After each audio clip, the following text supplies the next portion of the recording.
Good morning, everyone, and welcome to episode 150 of the On Air Advocate. We're at the On Air Advocate. We look to provide education, support, and empowerment for all of those with different abilities, mental and medical illnesses, and their caregivers. For those of you who may not know me, my name is Tammy Flynn, and I am the host and producer of the On Air Advocate. And I am super excited if you are here joining us early this morning, or if you are catching this on the replay. Now, as always, if any of the content that we are talking about could be relevant for your network or your circle, please hit the share button and share the love with others. Well, as you guys know, we just wrapped up our whole series on World Suicide Prevention Month, and now we are streaming into World Alzheimer's Awareness Month. Very different topic, but very needed to be talked about. And so with that, I am so excited to have Grace Whiting here. She is the President-in-Chief and Executive Officer at the National Alliance for Caregiving. Good morning. Yeah, good morning, Tammy. Thank you so much for having me. And, good morning to everybody else who might be listening in. Yes, and I know it's an early morning for you, so I want to thank you for that because you're on the West Coast this morning.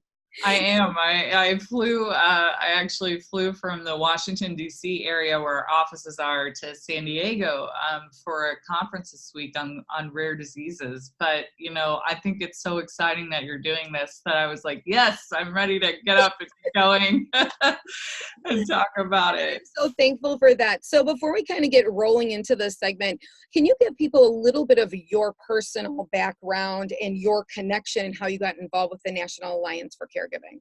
Yeah, absolutely. So I'm a Southerner. I grew up in Louisiana and Mississippi, and I went to law school in Memphis, Tennessee, and then I came out to Washington and I worked with a trade association that did home health.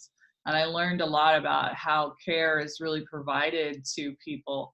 And then I switched over to work in the caregiving side and really be on the side to advocate for families and friends who are caring for someone. And I had the opportunity to learn from my CEO who had founded the organization. And so she took me under her wing. And then when she retired, I took the helm from her. And I would say that out of all the areas we work in, Alzheimer's has a really special place in my heart because I've had two grandparents with dementia. And while I was going through these experiences of learning about caregiving and developing research and talking to Congress, my grandmother had dementia and had a decline, and we sort of, we walked that journey with her through the end of her life. And so it's been a very powerful opportunity for me to get to meet other people who are going through that and to be able to provide some advocacy for families in Congress and with other people around the world. Yes, and what specifically does the National Alliance for Caregiving do? I mean, I feel like it's pretty broad. I mean, there's a lot of different sides to it, but if you were to put it in like a nutshell, what do you all do? Yeah, in a nutshell, we are a Washington-based think tank, and we do public policy research on caregiving, and we do advocacy work with Congress, and then we also do some global work with other nonprofits around the world. And so we really aim to be the kind of group where you can find out what's happening in caregiving and where we can provide some guidance to other caregiving groups, whether it's a big home care company or a pharma company or, another nonprofit like AARP or the Alzheimer's Association. Okay. And with kicking this week off, and like I told you before we started this segment, you are the beginning of this series. So when we talk about Alzheimer's, a lot of times families that are kind of thrown in, I always say like they're thrusted into this, that their elderly loved one is starting to decline. They don't really know much about the subject itself, dementia, that there's this umbrella and whatnot. Can you explain a little bit about the condition itself? Absolutely. So dementia is the umbrella term for a number of neurological conditions that affect the brain as people age and develop the disease. So dementia generally means mental confusion, and it can encompass anything from Alzheimer's, which is the most prevalent type of dementia, to other types of dementia. So you may have heard of, for example, Lewy body disease, which sometimes accompanies Parkinson's. In addition to Lewy body, you have frontotemporal dementia, which is technically a rare disease. And then sometimes, although it's rare, an older adult will have mental confusion or dementia that's a result of medication or an infection. The common ones you hear about are sometimes if someone has a UTI, for example, they may experience some mental confusion. There's also certain medications that sometimes affect your memory and your ability to really engage in conversation. And so generally speaking, dementia can encompass anything on that spectrum, but most of the time when we're talking about it, we're talking about something that impacts your brain, your ability to remember most prominently, although there are other impacts, and something that progresses over time. And now, statistically and research wise and stuff, where is all of that? Because I think I was reading statistically, isn't it like Alzheimer's is the sixth leading cause in death, right? Yeah. Well, and one tricky thing about that statistic is that a lot of times, dementia is still very stigmatized. So people may die, for example, of pneumonia technically, but it was the dementia that caused them to get sick or to accelerate faster than another person would have with pneumonia. And so there has been a movement to try to get people to recognize Alzheimer's as the cause of death inside of inside of these statistics and research projects, so that we have a better count of like, well, yes, this person had pneumonia, but had they not had dementia, they would have been okay. I think the best place for stats is the CDC. The CDC has awesome information to just sort of lay out the issue. And if you're really curious, you can also look at the National Institute on Aging, which is a part of the National Institutes of Health. And they also aggregate a lot of really high quality information about the disease, as well as resources for family members and friends. And do you think that there are so many different active movements that awareness, I know this is an awareness month, where do you feel that that's at? Do you feel like families and the public has a pretty good grip on things, or do you feel like there's still a lot of confusion out there?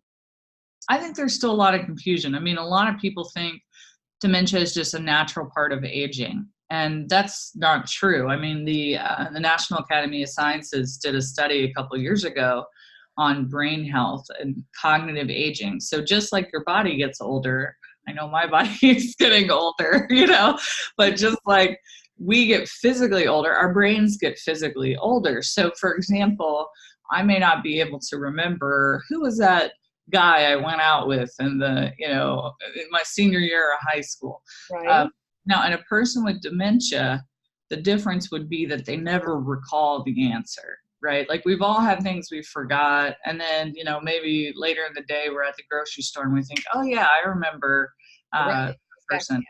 Yeah. And dementia has some really specific sort of early symptoms that are different than just the normal course of aging. And so I think there is some awareness of that, but there's still a lot of stigma, particularly in African American communities and other types of communities where people don't talk about it. And so they'll just say, oh, well, they're just getting older. And so they avoid getting any kind of diagnostics because there's a lot of fear around the disease. Right. And if there are families that are out there that are seeing their aging loved ones, starting to have some memory loss, and they're not sure, are there some very, very significant signs that really lead you in that direction? Like, hey, you probably should take your loved one to go to the doctor. There are, I think, and one thing I will say is that, I hear sometimes people say, well, I have to parent my parents. Well, the reality is that, your parents, even if they're in their 80s or 90s, they know what's happening. You know what I mean? Like, and they know if their memory's going. So for example, with my grandmother, she knew her memory was going. And so she left reminders around her assisted living apartment. And she would look at those reminders and then call people on the telephone. And so she used to call me for major occasions. And the way I knew her memory was going was she called me the day before my birthday and she called me twice, which was incredibly unusual for her. I mean, like we're talking for 88 years, she always called me on my birthday and then she got it wrong. Um, and I think some of the things people should be looking for are really any major change in memory function, any major change in behavior. So sometimes, depending on the type of dementia, people's judgment will change. So I've heard people talk about, for example, you've been faithfully married for 60 years, and now your spouse is taking off their clothes and streaking down the hallway and starting wild love affairs. And Right, you know, right. those kinds of things that are just really out of the ordinary. Now, if your spouse was always kind of a wild person, maybe that's not out of the ordinary, but for, you know, this is a sort of a marked change in behavior. And then the other common sign I would say is people who have difficulty with numbers. So, like in my case, my grandfather was an accountant and he couldn't do the accounting work anymore because he just couldn't do the math on the numbers. And you'll see people that can't balance their checkbook, or they have difficulty with some of those numbers. And that's really a good sign to say, okay, we don't know what this is, but it's probably time to go talk to a doctor. Yes, and I when I'm advocating for families as well on my side of things, I always say, when you're walking into the room and you're going to visit them, look at any of those factors that are different. Even, are they taking care of themselves? Are they cleaning up after themselves? Is there stuff in their refrigerator that's expired? Have they left the house? I mean, I think that sometimes we are in such a rush of life that it's like if people would just stop and really look at how many things are possibly disheveled, things that aren't quite making sense and adding up, we would see things a little bit sooner. Yeah, absolutely. And I think sometimes family members, they come in and they don't want to see those things too. Yeah. And that's hard. And that's where I think it's helpful to bring a friend or bring the grandchild or bring somebody else who's not so close to the issue. Because I think what happens too is like a grandchild might notice, well, wow, they're really losing their memory. And then the adult child might say, well, grandma's just getting older, because they don't really want to grapple with what it means. And there's still a lot of stigma around having dementia. Yes. And as for your organization, what kind of support do you lend into families? So if I'm someone, I have an aging loved one, we're kind of having some of these ups and downs and not sure, what kind of resources can they find within the Alliance? So for us, we tend to work through partnerships because we're more of a think tank, and we did create a guidebook for families who are noticing memory loss. And we did it with the Alzheimer's Foundation of America. And it's essentially a conversation kit. How do you start that conversation with someone that you've noticed maybe is losing their memory? And what would be the next steps you could take? So it's a short couple page document that gives you sort of a framework. Okay, this is how I talk to them. And then here's some follow-up steps we can take as a family. We've also included on our website a series of resources to go to other organizations that can provide some real hands-on support to families who are going through this. And I can't speak highly enough of the Alzheimer's Association and the Alzheimer's Foundation of America. Both are excellent organizations, and they provide different types of services to families, and as well as sort of a 24-hour hotline where you can call and get help. Yeah, I just saw that. Is that newer, that 24-hour, 24/7 hotline? I was like, wow. Yeah. Access 24/7 milk. I just saw that. Like, Yeah, no, I think it is newer. And I think part of it is just a reflection of our society's getting older. I mean, dementia is becoming more and more a problem that really everyone's going to be touched by. And I mean, you can't walk in a room and say, yeah, I've gotten in an Uber and told them what I worked on. And my Uber driver said, oh, yeah, my grandmother had dementia, or my dad had dementia. Or right. so, I mean, I think part of it is just the need is so great. Right. And research wise, because I know you kind of lean on the side of that as well as legality purpose, all of the legislature stuff. Have they found any kind of a link with anything as to why we have such an upswing in So this? a part of it is just that we're aging as a society. So you had the baby boomers, Mm, and science and technology has advanced so much that now people who 20 years ago would not have lived into their 60s are living to be 89 or 90 years old. So in some ways, it's a success story about the power of medicine in America, right, but it's also, I think, related to lifestyles. Now, the research, they haven't really identified what is it that causes Alzheimer's, but they do know that education, eating a healthy diet, and exercising can sometimes help stave off Alzheimer's in certain groups. But there's still so much that's really unknown. And I think what the community's been focused on from a research perspective is to get more money into NIH to really understand what causes the disease, and also to better support people who are going through it right now and their family members. right. And I've heard a lot about keeping the brain very active. Making sure that your aging loved ones are in, whether it's like a game playing, like they go to meet people to play cards, or, that they're out in the community, whether they're visiting the library, reading on a regular basis. Has there been a lot of research on that? I mean, I've just heard that over and over again, like keeping the brain active really helps. Has there any been supportive research to say that keeping the brain active really helps, or is that just something that people have kind of put out there? I think it's one of those things that research just doesn't really know yet. I mean, every now and then, there'll be a study pop up that says a certain type of activity is helpful to keeping your brain healthy. One of the most common ones is music, playing music, singing music. And there are music therapy programs across the country and in different communities where you can focus in on that. The same with learning a language and other types of creative arts, which can be very helpful for your brain. That said, like I've heard people say, well, I'm going to get up every day and do a Sudoku puzzle and that will stave off Alzheimer's. There's really not a research to support that. I do think being social and being in your community has just a huge impact on your health as a whole. So even if, and I think this is the point that people forget with dementia, it's not like you get dementia and then immediately your life is over. I mean, dementia can take 10 to 20 years to Mhm. progress. So if you were diagnosed with dementia, it's important for you to still have those connections with other people and to have engagement just for your overall health. And the better your overall health is, the easier it is to manage the dementia. Got it.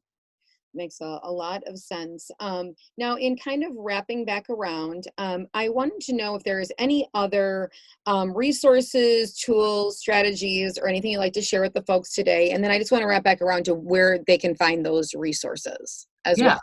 absolutely. So, one of the great programs is called REACH. It's the REACH intervention, and it's a special class essentially for caregivers. It was created in the Department of Veterans Affairs, and then because it's been such an effective class, it's now distributed through the Rosalind Carter Institute as well. So, if you're not in the VA system or your loved one is not in the VA system, you can also go through Rosalind Carter and find one of these classes.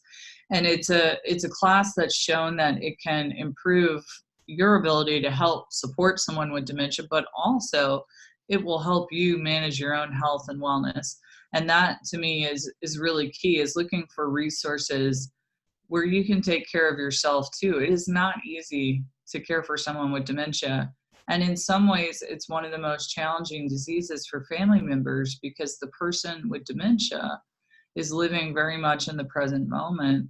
And they, as the disease progresses, they're less aware of what's happening to them, but the Mhm. family member is there and sort of anticipating what's going to happen. So the grieving process actually starts before the person passes away, and then the person passes away and the caregiver grieves again. And that is just very emotionally traumatic, for lack of a better word. So I think looking early for support systems and support groups and places where you can be angry or sad Right. about what's happening, that's really important.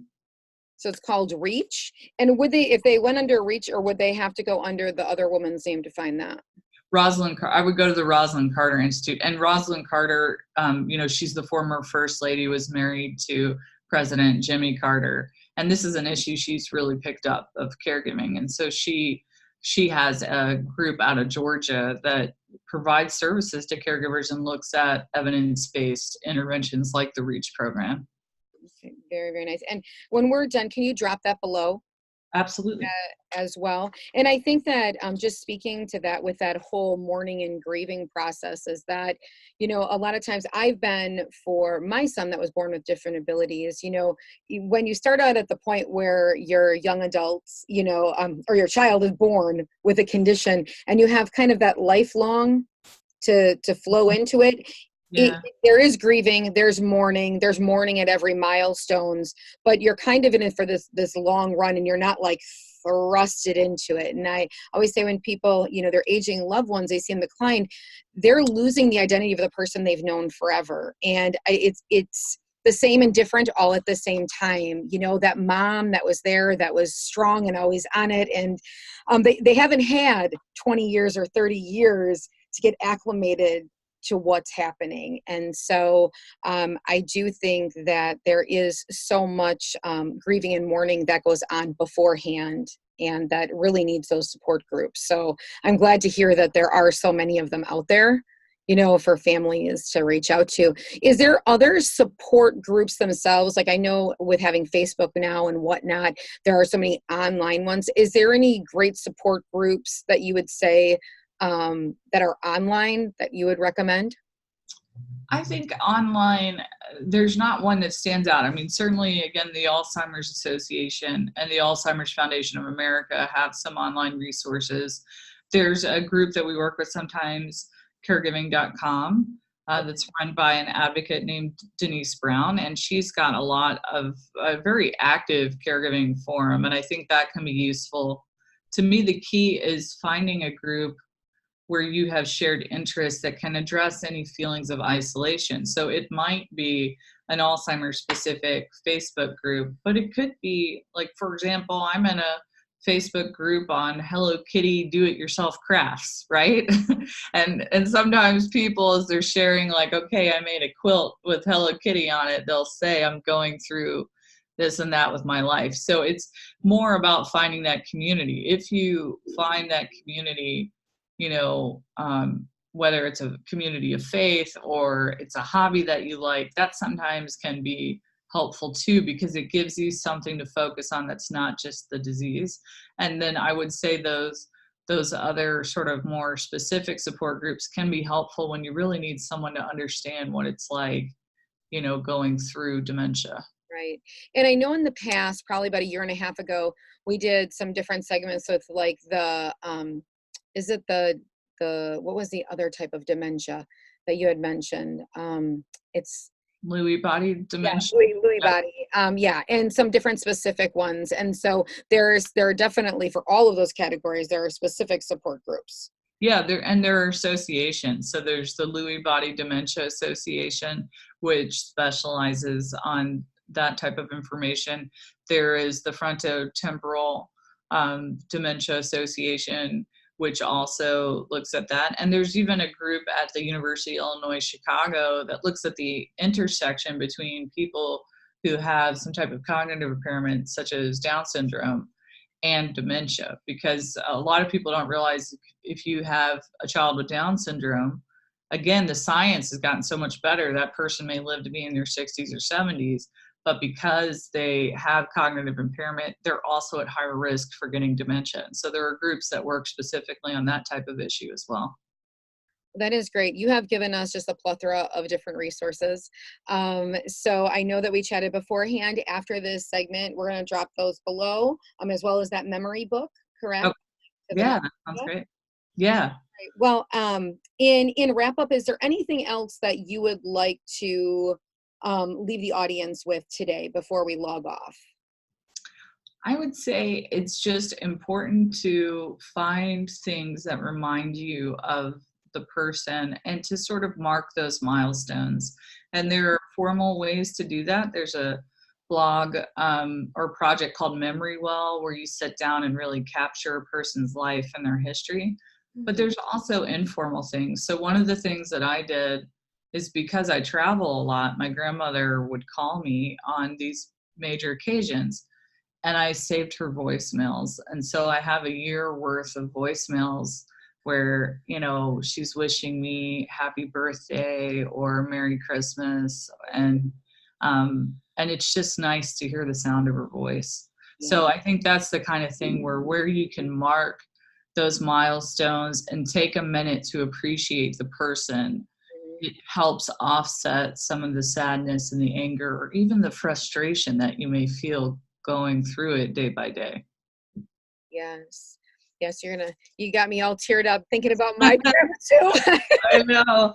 Well, I mean, that's the amazing thing about technology, right? Is you can, Yes. you know, and it's for me, you know, and I couldn't listen to them every day. It would be way too sad. But every now and then, you know, you have a favorite photograph, or you have. My grandmother was really into jewelry, and so I have all these pins, you know. So sometimes I'll be out at a meeting, I can wear a piece of her jewelry. So it's things like that I think.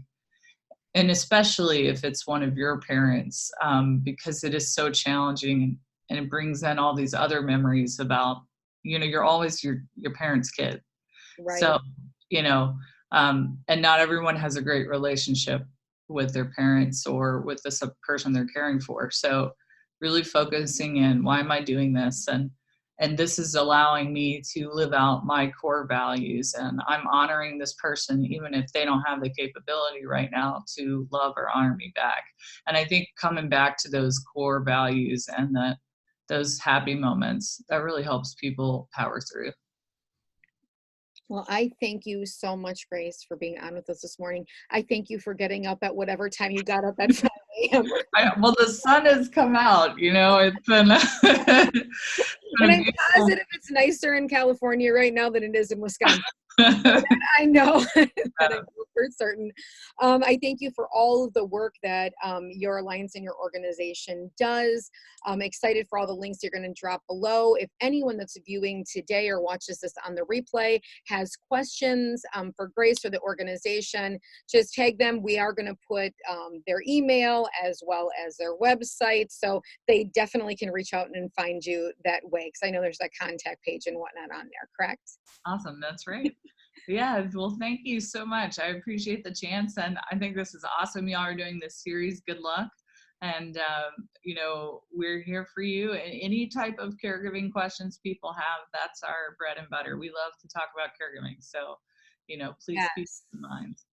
Yes, definitely. So hopefully, Grace, have you on again. We'll be doing other segments as well. So with that, I hope everybody has a fabulous Tuesday. If you want to know any more information about the On Air Advocate or the services that we offer, head on over to onairadvocate.com. Or if you want to become part of our private online community, you can head up to the top of this Facebook page, hit the blue button, and that will let you into our community. So on that, thank you guys so much. I'll see you guys soon. Thanks, Grace. Have a great trip.